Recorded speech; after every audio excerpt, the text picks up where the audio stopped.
Ciri-ciri teks biografi. Teks biografi harus memuat informasi berdasarkan fakta pada tokoh yang diceritakan dalam bentuk narasi. Kemudian, memuat sebuah fakta pengalaman hidup suatu tokoh dalam memecahkan masalah-masalah sampai pada akhirnya sukses sehingga patut menjadi teladan. Yang ketiga, teks biografi memiliki struktur yang jelas, bersifat inspiratif sehingga dapat mempengaruhi pembaca, berisi motivasi sehingga dapat dicontoh pembaca, memiliki kesan dan pesan dari tokoh yang ditulis.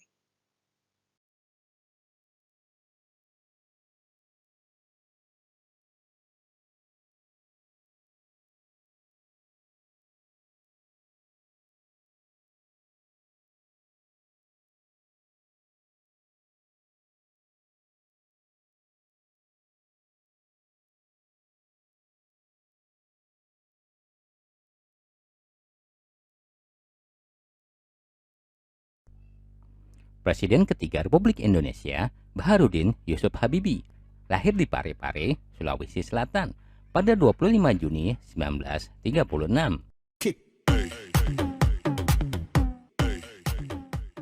Beliau merupakan anak keempat dari 8 bersaudara, pasangan Alwi Abdul Jalil Habibie dan Raden Ajeng Tuti Marini Puspowardoyo.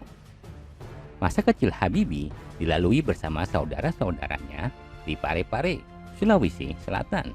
Sifat tegas berpegang pada prinsip telah ditunjukkan Habibie sejak kanak-kanak. Habibie yang punya kegemaran menunggang kuda ini harus kehilangan bapaknya yang meninggal dunia pada 3 September 1950 karena terkena serangan jantung. Tak lama setelah bapaknya meninggal, Habibie pindah ke Bandung untuk menuntut ilmu di Government Middlebury School. Di SMA, beliau mulai tampak menonjol prestasinya, terutama dalam pelajaran-pelajaran eksakta. Habibie menjadi sosok favorit di sekolahnya. Setelah tamat SMA di Bandung tahun 1954, beliau masuk Universitas Indonesia di Bandung, sekarang ITB. Habibie menikah dengan Hasri Ainun Habibie pada tanggal 12 Mei 1962. Ia dikaruniai 2 orang putra, yaitu Ilham Akbar dan Tareq Kemal. Beliau mendapat gelar diploma dari Technische Hochschule Jerman tahun 1960, yang kemudian mendapatkan gelar doktor dari tempat yang sama tahun 1965. Tahun 1967 menjadi profesor kehormatan, guru besar pada Institut Teknologi Bandung.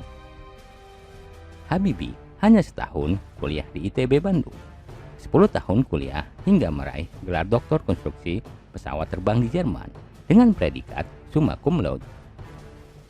Lalu bekerja di industri pesawat terbang terkemuka MBB GmbH Jerman sebelum memenuhi panggilan Presiden Soeharto untuk kembali ke Indonesia. Di Indonesia, Habibie 20 tahun menjabat Menteri Negara Ristek atau Kepala BPPT, memimpin 10 perusahaan BUMN industri strategis, dipilih MPR menjadi Wakil Presiden RI, dan disumpah oleh Ketua Mahkamah Agung menjadi Presiden RI menggantikan Soeharto.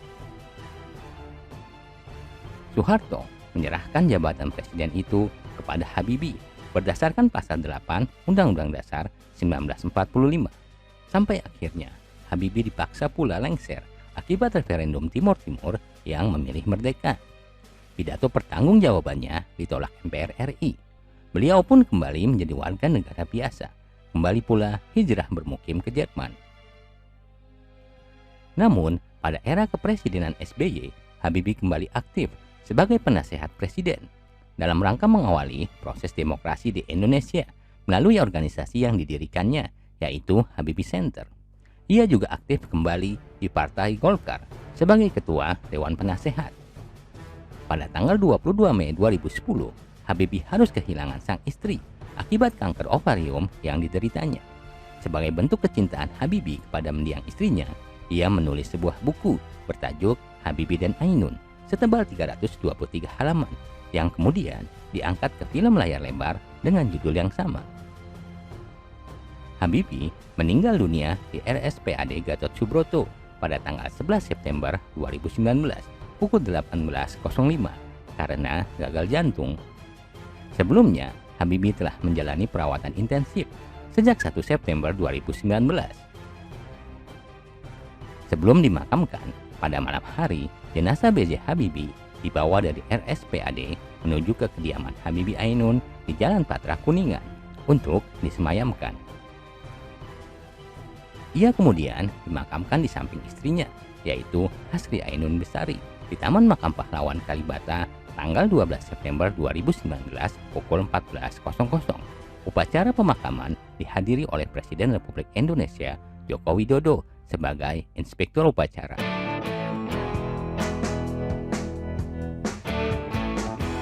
Sampai jumpa di video lainnya. Jangan lupa untuk klik like, share,